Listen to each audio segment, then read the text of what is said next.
Should Utah wait out the Pac-12 media rights deal or head to the Big 12 right now? We're talking about it on today's Locked On Utes. You are Locked On Utes, your daily podcast on the Utah Utes. Part of the Locked On Podcast Network. Your team every day.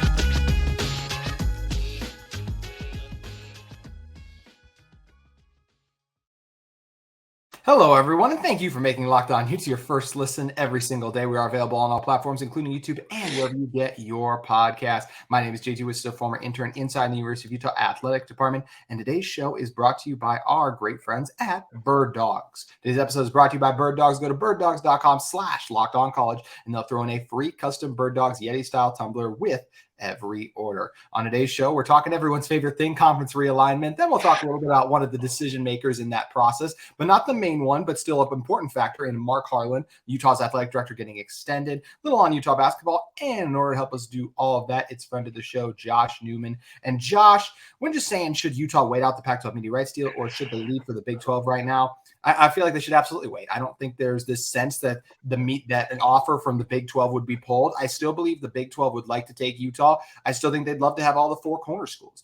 We're in a little bit of an arms race to me in college athletics right now. I feel like conferences are loading up, right? You just saw the SEC and the Big 10 really strengthen themselves. And if you're the Big 12, yes, you brought in some schools, but if we're comparing acquisitions, obviously adding, and this isn't even a shot at BYU, anyone would tell you, adding a BYU, a Cincinnati, the four schools the Big 12 added, it pales in comparison to adding a UCLA, a USC, and what SEC did in Texas and Oklahoma. So that's where, to me, I do feel like that Big 12 offer, to me, it wouldn't go away. I think it would be there. And I feel like they should wait out this Pac-12 media rights deal because, Josh, I know we've been saying this for months, but I kind of believe something should be coming up sooner rather than later. I mean, the date to circle at this point is July 21st, and Pac-12 Media Day in Las Vegas, right? That's when George Kliavkoff, the commissioner of the Pac-12, is scheduled to speak to the media, right? That's like the unofficial start of college football season is Media Day. Kliavkoff has not done very much media here in the last year, a small handful of things, but he will speak to Open Pac-12 Media Day. And if you show up in Vegas on July 21st without something to say, without something tangible to show people, right? There's going to be national media, local media, beat writers, the whole thing. You have to come up with something. So I think everybody paying attention, me, you, writers, administrators, presidents, everybody's kind of looking at that July 21st as the target date for Kliavkoff to either have the deal done or be able to say something tangible has to be available on July 21st. Now, in terms of Utah's not going anywhere. Nobody's going anywhere, right? Colorado's not going anywhere. Oregon, Washington, whoever you want to talk to, nobody's going anywhere. Nothing is happening until you see a media rights deal and a number, and then you can talk about movement. But right now, as we're sitting here on June 20th, still without a media rights deal signed, there is no monetary figure. There is no length of years. There is nothing going on right now. So until there is something on the table, until there is a real physical number attached to this situation, nobody's going anywhere. And yeah, there's a lot of noise, right, with Colorado and Arizona, and that's all it is. It's noise. Great point. Nobody's going anywhere until there's a number. And look, this is going on almost 1 year, right? We're 10 days shy of the 1 year anniversary of UCLA and USC announcing their move to the Big Ten, and it's been from the presidential administrator side, it's been a very consistent message that they are working as one. They are tethered together. Everybody wants to stay in the Pac-12, but aside from that, sure, you've got the individual schools working in their own best interest, whether it be again Colorado flirting or Arizona flirting. I can promise you that Taylor Randall, the president of the University of Utah, and Mark Harlan, the athletic director at Utah, there have certainly been backroom conversations and everybody talking to each other and trying to just gauge things. Yes, everybody is tethered together. They want to stay together. They'll see what the number is, but you would be doing your athletic department, your school, a real injustice if you as the president and or the AD were not at least hearing things and talking to people and trying to really decide not what is in the collective best interest, but what is in your own best interest in case you are compelled to try to get out if the number is not sufficient enough. That's a great point. I mean, we have heard everyone talk about how like, oh, we want to stay together. We wanted this, we wanted that. And the true reason they really want to stay together is because each individual member feels like that's what's best for them. They've enjoyed their time in the Pac-12, of course, but if they did feel like, hey, we need to make a move to a Big 12 eventually, that's something they would get to. But like you mentioned, there is no pressure. And you mentioned something really interesting with Commissioner Kliavkoff that I do think is kind of crazy. It is, and I was thinking about it as you talk about this, like the NBA kind of works this way too. It's surprising how little we get the commissioners of any major conferences really like in front of beat writers, in front of media to be able to talk. I mean, it's Commissioner Kliavkoff. I know he does, as we said, the Pac-12 Media Day is the first thing coming up. I can't remember if he has one for the championship game for football. I don't think he does, Josh, but I know he does one for basketball. Does he do one for football? Yeah. So I think I'm thinking before the 21 football championship game between Utah and Oregon, they did a in-person availability at Allegiant Stadium with George Kliavkoff. This past year, I think the Tuesday before the championship game between Utah and USC, I think he did a Zoom call. So, essentially Kliavkoff's availability is Pac-12 Media Day, both basketball and football, at the Pac-12 basketball tournament, the Pac-12 championship game. And that's really kind of it in terms of like a large scale. He'll do he'll do a TV hit here and there. Yeah. He'll do a high level podcast thing here and there, but like you're not seeing the commissioner of the Pac-12 doing much. Now that's interesting. That's in like stark contrast to what Brett Yormark, the new commissioner of the Big 12, is doing. Yormark is kind of he's a bit of a salesman, right? He's trying to sell the Big 12 and he's trying to sell people on, we are hunting and we are, looking to expand. So he's doing more media because he's trying to sell people, writers, fans, everybody. He's trying to sell people on what his vision is for the Big 12. So, Kliavkoff, Yormark, they're both Power 5 commissioners, but they both have very different agendas right now. And you make a great point about Yormark selling the conference as well, because I feel like, look, we've heard lots of different rumors. There's rumors that there was someone from the Pac-12 source that John Canzano recently put out that said like they were going to beat the Big 12's numbers. We've heard that. We've heard they'll be close to it. We've heard they're going to like drastically trail that number as well. We've heard lots of different things overall. And because of all these different things, you have different opinions and everyone flying around. While we've heard someone like Commissioner Yormark, as you mentioned, like the Big 12 has projected kind of more strength just because they have this media rights deal. They have everyone together at the moment. And I think that's led to a perception, which, like I said, a lot of the fans could end up being right, but a lot of people think the Pac-12 is drastically behind. I'm not sure that's the case, but it also could end up being a lopsided media rights deal. So that's something that's interesting to see how it's all going to play out. There's a lot up in the air with this, but I think the most important thing for Utah right now is just to wait and see how it plays out, because as you said, Utah's not going anywhere. That's where they're in a strong position. And one thing they've tried to do to kind of stabilize their future is they have extended Mark Harlan. We are going to talk about what that means for the university in a moment. But first, I want to tell you guys a little bit more about our friends at Birddogs. Birddogs stretchy khaki shorts are designed to fit slimmer through the thigh and leg, giving you a truly sculpted look. Birddog shorts do the exact same thing as Lululemon, but they fit way better. They fit way better than regular shorts that are made of a stiff, restricting cotton. In fact, Birddogs fixed this issue for their own shorts by inventing cloud knit fabric that looks just like khaki, but stretches so you get a way slimmer fit without having to sacrifice movement. Birddogs use anti-stink sweat wicking fabric that keeps you cool and dry all day long. Guys, I use my Birddogs all the time, whether I'm recording these podcasts, taking my dog for a walk, hanging out with friends, going to the movies. They're my short of choice. I've recently got a pair and I've fallen in love with them. They've become my favorite pair of shorts, and you guys will too. And you guys can get your own pair of Birddogs right now. Go to birddogs.com/lockedoncollege for a free Yeti style tumbler with your order. That's birddogs.com/lockedoncollege for a free Yeti style tumbler. You won't want to take off your Birddogs. We promise you. So once again, go to birddogs.com/lockedoncollege for a free Yeti style tumbler with your order. Also, as you guys are listening to this, the NBA draft is tonight. Don't miss out on Locked On's NBA draft live on Thursday night. Pick-by-pick analysis from our stable of local NBA hosts, national reaction from our NBA big board hosts, and live check-ins from inside the NBA draft. Locked On NBA Draft live starting at 7:30 p.m. Eastern time on Locked On NBA YouTube page. There might not be a lot of suspense around the first pick, but after that, we'll see. It should be a fun, exciting draft, and we'll be interested to see what the Jazz do as well, just for the for the Utah market. And speaking of the Utah market, Mark Harlan was recently extended by the University of Utah, and his extension runs through 2028. He's been Utah athletic director since 2018. And look, Utah athletics have obviously enjoyed immense success under Harlan. I mean, look at the last calendar year. I mean, what the softball program's been able to do, women's basketball, of course, what they've been able to accomplish as well. And look, it's interesting when you're looking at Mark Harlan. He, of course, didn't hire Kyle Whittingham too, but I still think he does deserve some credit for success. They've acted quickly and put together the Crimson Club,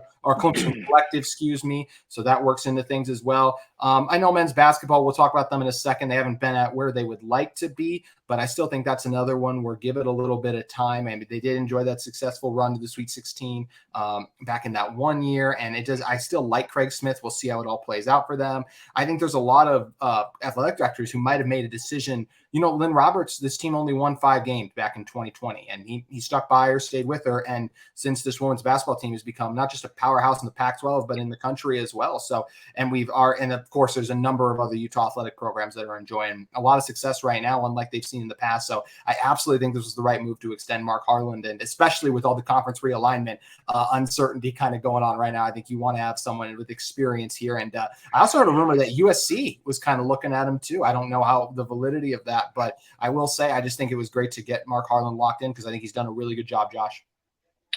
Yeah, no, I would agree. The USC stuff, I did see that. I forget who reported that. I mean, but that makes some sense. I mean, USC has been a model of instability for a number of years, especially now with, with the situation with Mike Bohn. Yeah. Look, Harlan's a Southern California native, worked at UCLA for a number of years.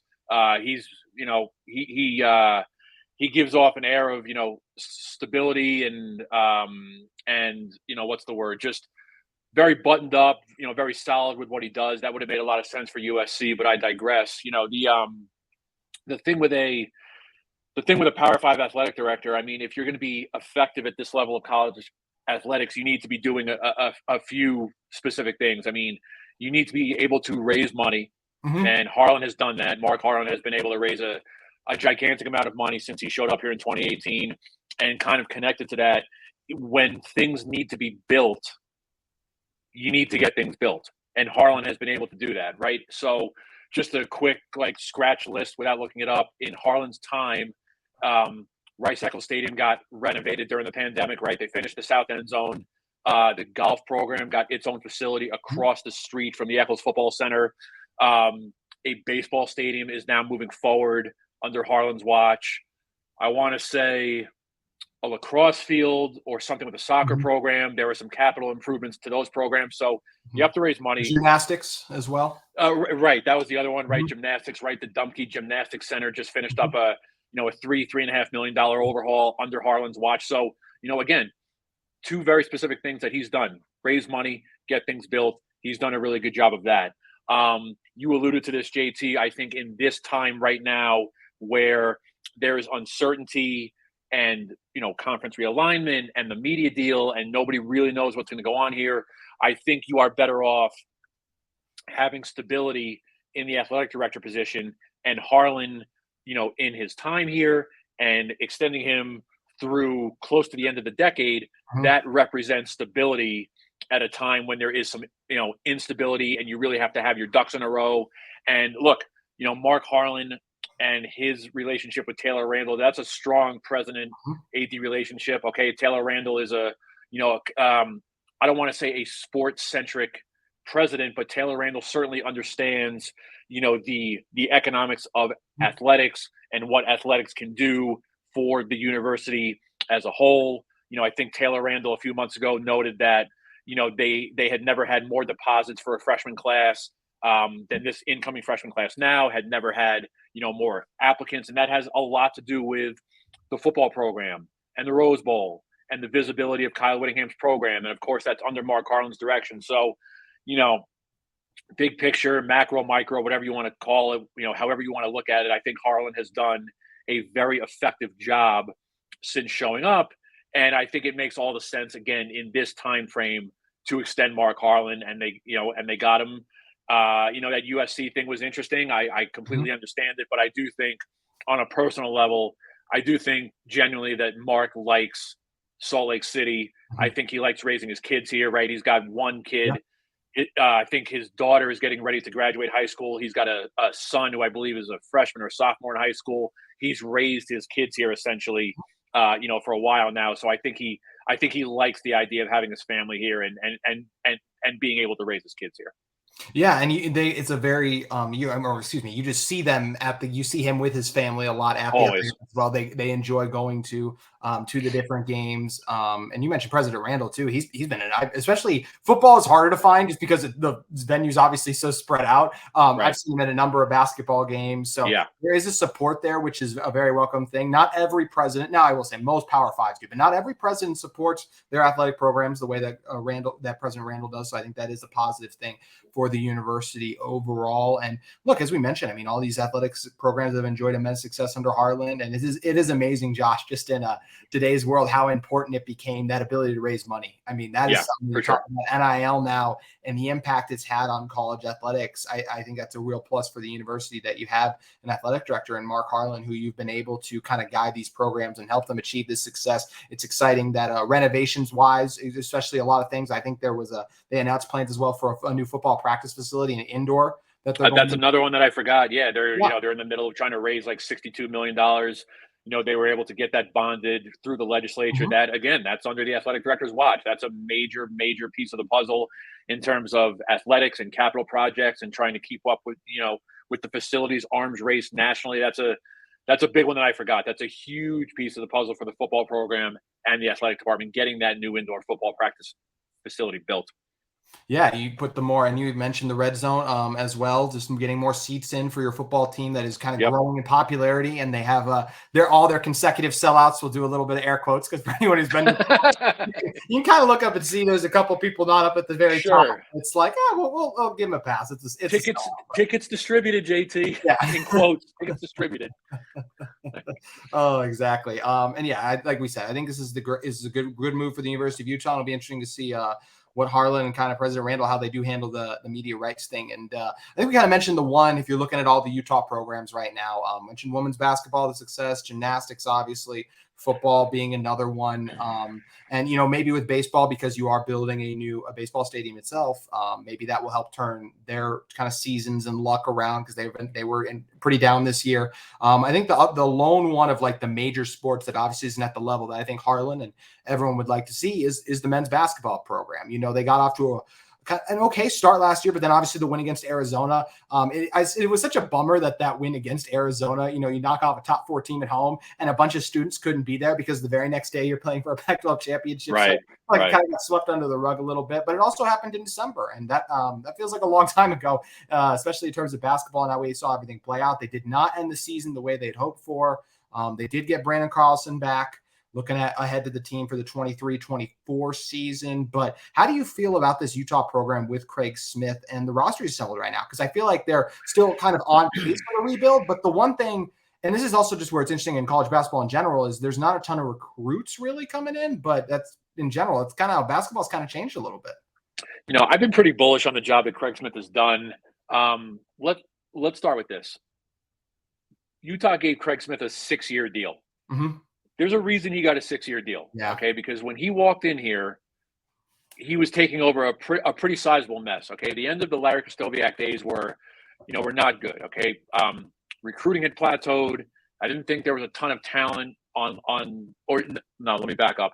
I didn't think there was enough talent on Larry's last team in 1920 where you could be like, yeah, this team could go to the NIT or this team could go to the NCAA tournament. So Craig Smith walks in the door and Timmy Allen, Mikhail Yantunin, Alfonso Plummer all walked out the door. So immediately walking in the door, like you've gotten the job late to begin with, your 3 best players walk out the door. So you're left filling a roster. And they were trying to, fit square pegs into round holes with, Craig with his first roster, right? Like David Jenkins did not pan out. Mm-hmm. Booth Gotch, his like second tour of duty here. I had kind of talked myself into that being a good idea if he was engaged, did not pan out. So in this day and age with, the one-time transfer exemption, guys can, leave and be eligible immediately. You had guys walk out the door and new guys come in the door, and they were better last year, right? Mm-hmm. Craig put together what I thought was a pretty solid basketball team. Like, look, you beat Arizona and you started 5-0 in the Pac-12. And like, look, at one point in mid-February, like I'm looking at it as I'm talking, they were 17-9 overall, 10-5 in the Pac-12. They were like on the tournament bubble, on the bubble periphery. And then look, Gabe Madsen gets hurt. Yeah. You had no response to that because you just didn't have enough depth. Riley Worcester missed some time.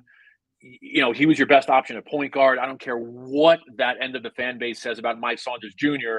Riley Worcester was your best option at point guard, and he was unavailable. So, you kind of tanked at the end of the season, right? You had this like gauntlet of like both Arizona schools, both LA schools. You lost in the first round of the Pac-12 tournament. You finished poorly. I think you took steps forward in year 2, but it was kind of overshadowed by the way the season ended with the injuries and the 6-game losing streak. And then now, this offseason, which is kind of, the offseason is essentially coming to an end in terms of, roster maintenance, roster construction, the portal. You look at the roster, I think you probably improved again. Okay. I think Cole Badgema, right? The older kid from Washington, he's a knockdown shooter. That's one thing that, especially when Madsen went out last year, you just didn't have another knockdown guy. Badgema is like a microwave pull up from all over the gym knockdown guy. Okay. So you've got Badgema. Brandon Carlson's coming back after going through the NBA draft workout circuit. He was expected to come back. Lawson Lovering, who was a 7-foot freshman last year at Colorado, they needed more size. You went out and got some experience. Lovering was really good for Colorado down the stretch. Davon Smith, right? You need some more depth in your backcourt. Davon Smith, played pretty well for Georgia Tech for the last couple of years. That's an older guy, right? So you've got Badgema, an older guy. Lovering, only a sophomore, but he's got Pac-12 experience. Davon Smith, older guy at the Power 5 level. Madsen back healthy. Ben Carlson back healthy. Worcester is now in his 4th year of college, has played his previous 3 years for Craig Smith. Kaba Keita is a year older. People forget that Kaba Keita really, really raw. Okay. Kaba Keita has been in the United States for like 5 years, didn't play high level AAU basketball, just wasn't seasoned, right? He's a freak athlete. He's got the tools. You saw some things that you were, that you thought were optimistic. He's a rim to rim guy, can play defense. He's going to be fine. Wilkins Exacte Jr. is a physical specimen. Again, hasn't played a ton of high level basketball. He wasn't on the sneaker circuit, right? Didn't play Nike, Adidas, Under Armour. You got to have some patience. So I'm rambling a bit here, but what I'm saying is I remain bullish on what Craig Smith is trying to do here. And I think this roster, this will be his 3rd roster. I think this is his most talented roster since he's been here. Now, look, are they still deficient in some areas? Yes. Did this recruiting cycle solve all your problems? No. But I think you are closer to where you want to be. Now, my last point here, one thing that the fan base has kind of killed Craig Smith on is that he's not using all 13 scholarships, right? Right now, you've got 12 of your 13 scholarships filled. What are you doing with the 13 scholarship? Well, it's getting a little late for sure. Now, remember, this is a world championship year at the under 19 level. So you could be babysitting somebody from Europe, somebody you're looking at. They might be trying to get a JUCO kid, in academically. These things take some time. Okay. You might see that 13 scholarship used again, late JUCO kid, somebody in Europe, somebody that, when they go over to Europe for the world championships, right? The under 19 world championships, you might see somebody that you like there. Don't be surprised if there's a late get for that 13 scholarship. That's all I'm saying. Yeah, and you make a great point on the overall roster. I mean, just going down the line, like everyone that's there is a little better, and especially when Gabe got hurt. I mean, look, Lazar Stefanovic was nice when he was coming off the bench, but he was a guy, a lot of those 15-point games, it would take him 14 shots to get there. He would end up being a lot of shots his way. I remember the stretch down late against Arizona State just wasn't the prettiest basketball, of course, for this Utah team. And look, you even go back to the Larry Kostoviak era. I remember at the time it was Pele Larson, and I'm trying to remember the guard's name who's over on Maryland now. Ian Martinez, who actually just committed to Utah State. Oh, he did just commit to Utah State. Interestingly enough. But yeah, I mean, you know what? I shouldn't say that there wasn't enough talent on that 1920 team, but like they didn't pan out. It just didn't pan out. Like yeah, Martinez was not ready. I think Larson, depending on who you ask, like, Arizona. Like I just don't. Yeah, think like they probably weren't. Yeah, I mean they probably weren't using Larson enough. Plummer was just a non-starter in terms of defense. It just they probably had enough guys that it just didn't gel correctly. Yeah, and I don't think it would have in Utah. I mean, as we mentioned, I think Pele's a guy that, with the flashes he showed his freshman year, I think we all thought he's going to grow into a special college player. And, last 2 years, look, Arizona's gotten bounced. That's not obviously his fault, but obviously he's not a starter for that team as well. And they were a very good team, like Arizona is as well. But I just don't know. I don't watch him and been like, man, if Utah had him, he'd be a star here. I don't think that's the case. No. I don't watch that and say the same thing about an Ian Martinez either. So, and look, even Stefanovic was a guy that was kind of a holdover from the Smith era that Smith brought in, Larry brought in, that Coach Smith was able to hold on to. Didn't pan out extremely how they had probably hoped as well overall. Now he's going to come to UCLA. Still did some nice things, but once again, didn't pan out as they hoped. So I do agree. And especially, I think just because of how sour the season ended, a lot of people were quick to write it off as like, oh, things are not going in a good direction. Like, this is bad. It was a clear step in the right direction, but compared to your first year where things did not pan out as they had hoped. Yeah, again, I definitely left last season thinking that it was a clear step in the right direction. I didn't think they were that far away, from being a tournament team. Like, I remember, like, before Madsen went down I think that was like late January. Yeah. Before Madsen went down, I remember thinking, like, I'm looking at the resume and I'm looking around the country. I'm like, it would take something like pretty catastrophic to not get to the NIT, and something catastrophic happened. Yeah. Right. Like Madsen goes down, Worcester goes down. You had this gauntlet of games at the end. Yeah. 6-game losing streak. You end up 17-15, and it just, yeah. So, but again, like, I think the Pac-12 is not exactly projected as good this coming year. I think Arizona, on paper, as we sit here in June, I think Arizona is probably the Pac-12 favorite. Mm-hmm. If you want to say it's USC, like I'm buying that, right? That USC team has talent beyond just Bronny James, which is obviously going to be a circus. So Arizona, USC, UCLA is very well coached. They lose a ton, but they brought in some talents. And then you start getting into like Oregon, and then it's kind of a crapshoot. Like, if you look at Utah, you look at the Pac-12, I don't know where I would put Utah in like a preseason poll right now, but if you tell me in like late February that they're at like 5-6 and on the bubble and fighting for the tournament, like, I don't think that's that crazy. I think there's enough there, and I don't think the Pac-12 is good enough where you should be worried about probably 2/3 of those teams in the Pac-12. I just don't. I absolutely agree with you. And it's going to be interesting to see, like you mentioned, if they use that 13th scholarship spot. But right. Even if they don't, I mean, they were not projected to be as good as they were even last season, where for so much of the year they were third in the Pac-12. And then obviously the season ends and you kind of stumble down farther down the rankings overall. So it'll be interesting to see how it all plays out for the Utah basketball program. And of course, for Utah, as they're still trying to figure out their media rights deal with the Pac-12 conference too. Josh, appreciate you joining us. Of course, man. I appreciate it as always. Make sure you guys give Josh a follow at Joshua Newman on Twitter. And we'll be back with you tomorrow talking more Utah football. That's going to do it for us. Enjoy the NBA draft, and we'll see you tomorrow.